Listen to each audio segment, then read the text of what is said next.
मुझे लगता है डॉक्टर त्रिवेदी हमारे साथ जुड़ गए हैं। सुधांशु जी, आप ही के साथ पहला मैं सवाल उसकी शुरुआत करना चाहती हूं। ये कहा था अमित शाह जी ने हैदराबाद में जाकर कि इस बार मेयर हमारी ही बनेगी, लेकिन लगता ऐसा है कि किंग मेकर हैदराबाद वाले ही रह गए। अंजना जी, इन चुनावों के परिणाम बहुत स्पष्ट और विशिष्ट हैं, वेरी क्लियर एंड डिस्टिंक्ट। सबसे बड़ा काम जानते क्या हुआ? हम जो पिछले नगर निगम में अप्रासंगिक दल थे 4 सीटों वाले, आज हम हैदराबाद की राजनीति के धुरी हो गए। आज सबकी लड़ाई हमसे, एमआईएम की लड़ाई हमसे, टीआरएस की लड़ाई हमसे, कांग्रेस की लड़ाई हमसे। तो आज हम राजनीति के केंद्र में हैं और सारी राजनीति हमारे इर्द गिर्द घूम रही है। हम सत्ता में रहें या प्रतिपक्ष में, हैदराबाद नगर निगम में यह बात बिल्कुल स्पष्ट हो गई। लेकिन आपने सीटें तो उनकी आप घटा नहीं पाए। जो आप कह रहे थे हैदराबाद का नाम बदल देंगे, भाग्यनगर कर देंगे, वो भाग्य तो आपका खुला नहीं। हैदराबाद वाले तो उतनी ही सीटें लेकर आ गए लगभग। देखिए, इन चुनावों में बढ़े तो सिर्फ हम हैं, बाकी या तो घटे हैं या अपनी जगह पे खड़े हैं। तो भाई, एक तो वो थे जिनकी सत्ता थी तेलंगाना में, वो 99 से घट गए, और दूसरे एमआईएम वाले जो पूरी सीटों पे लड़े ही नहीं।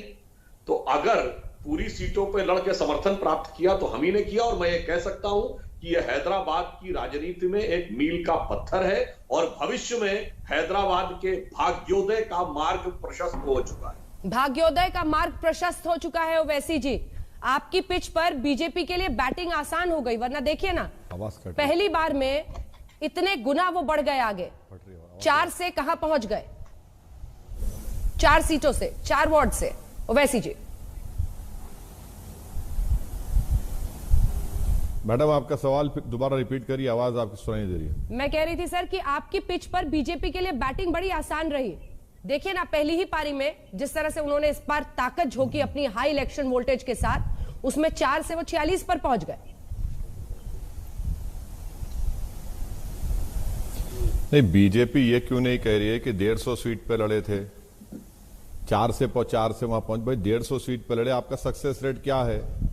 और आप ये बता दीजिए कि सिकंदराबाद से पार्लियामेंट से, जहां से किशन रेड्डी आपके एमओएस हैं, क्या ये बात सच नहीं है कि 40 डिवीजन में से टीआरएस ने 18 सीट जीते, बीजेपी ने 13 जीती और एआईएमआईएम ने सिकंदराबाद में 9 जीते?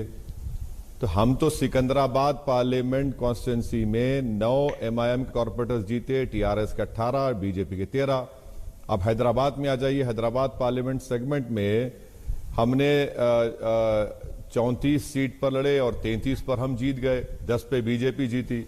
तो ये कौन सा बीजेपी बात कर रही है? अरे भाई, आप 150 पे लड़े, हम लोग 51 पे लड़े। सुधांशु जी, अगर हम लड़ लेते 70-80 तो शायद मैं समझता हूं कि मुझे लड़ना चाहिए था। तो क्यों नहीं लड़े सर? आपको तो अंदाजा होना चाहिए कि अमित शाह जी कह रहे थे टीआरएस के साथ आपका इलू इलू चलता है। आफ्टर थॉट आपसे, हाँ मैडम, हमारा तो हाल ये है ना कि अमित शाह के साथ हमारा बिहार में लुलू लुलू चल रहा था, या इलू इलू चल रहा है। ये क्या बात है? जहां हम लड़ते हैं वहां पर इनके साथ इलू इलू, वहां पर लुलू लुलू। अरे कि पॉलिटिकल पार्टी है, कोई मजाक है? हमारी जो स्ट्रेंथ होगी, हमारा जो फैसला होगा, हम उस पर लड़ेंगे। अगर आप, इसका मतलब यह है कि जो बीजेपी 48 जीती, तो क्या बीजेपी को शिकायत मुझसे है कि मैं ज्यादा सीट नहीं लड़ा? तो ये बताना चाहिए। और बीजेपी को 15% वोट तो उनको, उसमें 35 में तो सिर्फ टीडीपी और कांग्रेस का वोट है। ये बात मानना पड़ेगा, क्योंकि जब तेलंगाना बना उसके बाद से टीडीपी खत्म हो गई, कांग्रेस तो बेचारी आखिरी सांसें ले रही है, वाईएसआरसीपी खत्म हो गई, लेफ्ट पार्टीज खत्म हो गए। तो एक वैक्यूम था जिसको बीजेपी ने फिल किया। वो बात बिल्कुल सही है। तो 35 में तो 15% तो वोट उनका टीडीपी का और कांग्रेस का है उसमें। वैक्यूम। नमस्कार, मैं हूं अंजना ओम कश्यप। हमें उम्मीद है ये वीडियो आपको पसंद आया होगा।